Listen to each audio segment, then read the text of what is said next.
Who's to blame for a mass shooting? Many people would say the shooter, of course, the person holding the gun, choosing their target, and pulling the trigger. But what if they aren't the only person at fault? What if it wasn't their gun, or they got the idea from a first-person shooter video game? In a world that's filled with violence, from toy guns with foam bullets to gory films, should outside influences be held accountable for the actions of the shooter? We live in a culture where we make the claim all the time that we're anti-violence or that we love peace. But if you looked at the kind of entertainment we consume, one would certainly never get that impression. It's no wonder that kids grow up thinking that problems are solved with guns. Even minor problems are solved with guns because we're saturated in our entertainment. That's psychotherapist Siobhan Scott, author of The Minds of Mass Killers, Understanding and Interrupting the Pathway to Violence. Her book explores the motivations behind mass killings and how this violence is preventable. She says violent movies and video games aren't always a direct cause of mass shootings. But I think it's more the attitude that we've normalized gun violence and that this is a way of proving masculinity, having power through dominating others. And that's just looking at the kind of entertainment that we're immersed in. And that's what our kids grow up seeing. So there's very little emphasis, I think, in our culture, I hope this is changing, on how to use effective problem-solving skills and come to peaceful solutions without having to exert power and domination and violence over others. So who's at fault? Last year, in 2021, we had 693 mass shootings, according to the Gun Violence Archive. In November, a 15-year-old opened fire in his high school, murdering 4 people. What may surprise you is that his parents are now facing charges for their son's crime. You've got parents who buy their kid a gun, who train their kid in the use of the gun, and who fail to secure the gun.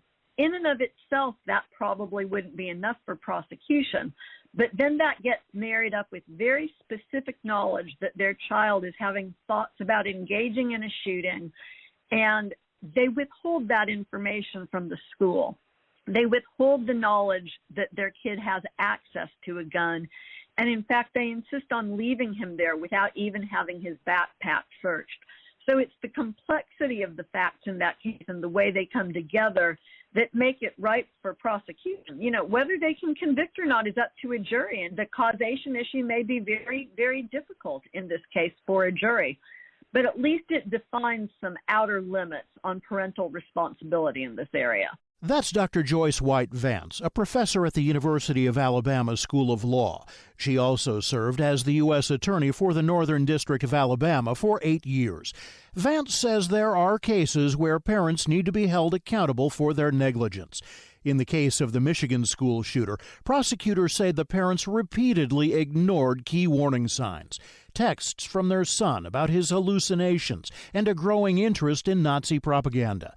He had also practiced making Molotov cocktails and recorded himself torturing a bird. We call it leakage, when a kid who's really going down a dark path begins fantasizing about perpetrating violence. It may leak out in stories they write, fascinated with gory kinds of violence, fascinated with death. Certainly if they're harming small animals, I think we've been talking about that one for a couple of decades, kids who hurt other kids or who hurt defenseless animals, that's a real red flag. When we see kids interested in the Nazis, Hitler, Charles Manson, when they become fascinated with other mass killers, there's a whole subculture of young people known as Columbiners, which is very strange.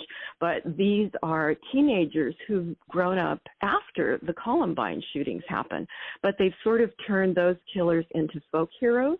Scott says it's so important to catch these behaviors early, but when left unchecked and kids end up dead, should some of that blame land with the parents, the legal owners of the gun? Are we going to do something as a society to say, okay, you have a right to have a gun, But, you also have a right to drive a car, but if you hit somebody with your car, then the legal system can hold you accountable either in a criminal or a civil suit. Are we now in a new era where we'll look for more maybe fluid ways for the legal system to hold gun owners accountable when their carelessness or recklessness leads to harm to other people? Many gun owners think their weapon is safely stored. In fact, 70% of parents from a recent study in JAMA Network Open believe their children can't access the household firearm. But when asked, more than one-third of the kids say they can get a loaded gun in less than 5 minutes. A U.S. Secret Service analysis reports most school shooters use a family member's gun. It's usually a legally purchased gun from home, often a parent's gun, or sometimes it's a gun that has actually been given to the child. So, as I mentioned, I think most parents think, oh, well, my kid doesn't know how to get into the gun, or it's stored up in the closet, they don't know where it is. Much of the time, that's not true. The kids do know. And so if we want to see change in this regard, I think, unfortunately, there has to be a legislative approach where parents are held accountable for not being responsible. It's just like if you supply a 12-year-old with alcohol and then give them your car keys. You're going to be responsible for what happens, and I think we really need to do that with guns as well. And it's not just parents who are under scrutiny. A Texas federal judge recently ordered the Air Force to pay $230 million to victims of a 2017 church shooting by a former Air Force member who had pleaded guilty to charges of assault on his wife and her child. The military failed to report his domestic violence charge that would have kept him from being able to legally purchase a gun. According to the judge, the federal government is 60% responsible for this incident that killed 26 people. The problem is there's so much that's been done in this area, and so much of it is highly politicized, that laws that should be easy aren't easy. For instance, one easy fix would be limiting people's ability to purchase and own high-capacity magazines, which are not really something that your typical hunter or person engaged in home protection needs. But because guns have been politicized, that has been elusive. And so one of the important things that needs to happen is for us to view gun issues maybe in more of a public health context that lets us solve problems and protect people at the same time as we protect Second Amendment rights. And though Scott says we may never come to an agreement on gun legislation, there are things we can be doing to prevent violent acts before they start. She says we first need to realize the hold violence has on our brain. When we look at our sports, when you stand back and even just look at football, it's incredibly violent. And there's a part of that that stimulates the brain, and it causes people to view it and to become kind of intoxicated with it. Just like people can become intoxicated with anger, there's actually a dopamine reward system with anger and rage. And I think it explains a lot when we look at the function of the brain, and that there are very rational parts of the brain, the prefrontal cortex, our thinking part of the brain, but then there are non-rational parts of the brain too. And unfortunately, so much of what we see in our entertainment is appealing to that. Scott says the pathway to violence can begin by holding grudges. It escalates into targeting groups of people of a different race, religion, or gender. Individuals then start to build violent fantasies of revenge. Most people who go down that path don't act out in violence, but certainly some do, and we don't know in advance which people may actually pick up a firearm and commit a mass killing of some kind. But these are definitely unhealthy signs, and it's kind of scary how many kids are showing these signs. Signs the Michigan high school noticed. Authorities say the school guidance counselor met with his parents the morning of the shooting, asking them to get their son counseling.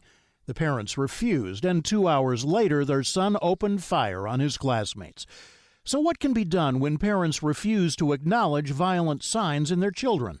What we know, just coming from a public health perspective, is that you can give people information, but not everybody acts on that information responsibly. And unfortunately, anybody can be a parent. And this doesn't mean that the parents have good judgment or are even basically psychologically healthy. So I think we need to intervene with safe storage laws about weapons, because unfortunately there are times people only do the right thing if they know they're going to get in trouble for doing the wrong thing. So I think safe storage laws are very important. Another area that's been recommended by, I think, all authorities who work in the field, sometimes it's called crisis threat assessment response teams, or the Secret Service has come up with a model. Threat assessment teams are made up of officials that identify and address potential threats in schools. Scott says while these teams work well, many schools are so understaffed that they don't have the resources to help. We're putting kids and teachers through unconscionable amounts of stress, and no one can learn and think clearly when they're upset. And just by the society that we're giving our kids, we're giving them a heck of a burden right now, and the same I know for teachers. When they, many times in the recent years, when a school shooting has been in the works or anticipated, the shooter pulls the fire alarm because they know school shootings are committed by insiders, usually students at the school, and they know by doing that they're going to get everybody outside, which gives them a deadly vantage point with everyone outside. And I have friends that are teachers who are telling me now when we hear a fire alarm, we're scared to take our kids out of the classroom. And so we have to get them out of the classroom, but then they're looking around. Is there a vantage point here where someone could be shooting? And what kind of nightmare is that to live under? You can buy Scott's book, The Minds of Mass Killers, online or at your local bookstore. More information about Siobhan Scott, Dr. Joyce White Vance, and all of our guests is available on our website, radiohealthjournal.org. Our writer-producer this week is Kristen Farah. I'm Reed Pence.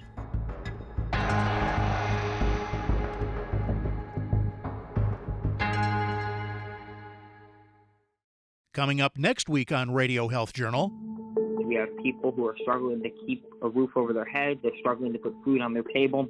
And yet we continue to spend more time trying to figure out how we can lock people up than to give them a good life. Have private prisons become the scapegoat for a larger issue? Then, how a new treatment for essential tremor can help give people their lives back. When they realize that, wow, this really worked, they all get a little teary, so that's why Sarah calls it the operation that makes grown men cry. All that and more on Radio Health Journal. I'm Nancy Benson, host of Radio Health Journal. If you enjoy listening to Radio Health Journal, you'll also like our sister show, Viewpoints, which covers a wide array of topics from education to history to the environment. Here's a preview of what they're covering this week on Viewpoints. Under those circumstances, the situation became untenable, and the stresses that the requirements of caregiving required ultimately tore the family apart. The mental and physical toll of caring for an elderly loved one. Then, he made a pact with himself that he would do whatever it took legally and educationally not to die. How one guilty man on death row duped the public into believing he was innocent.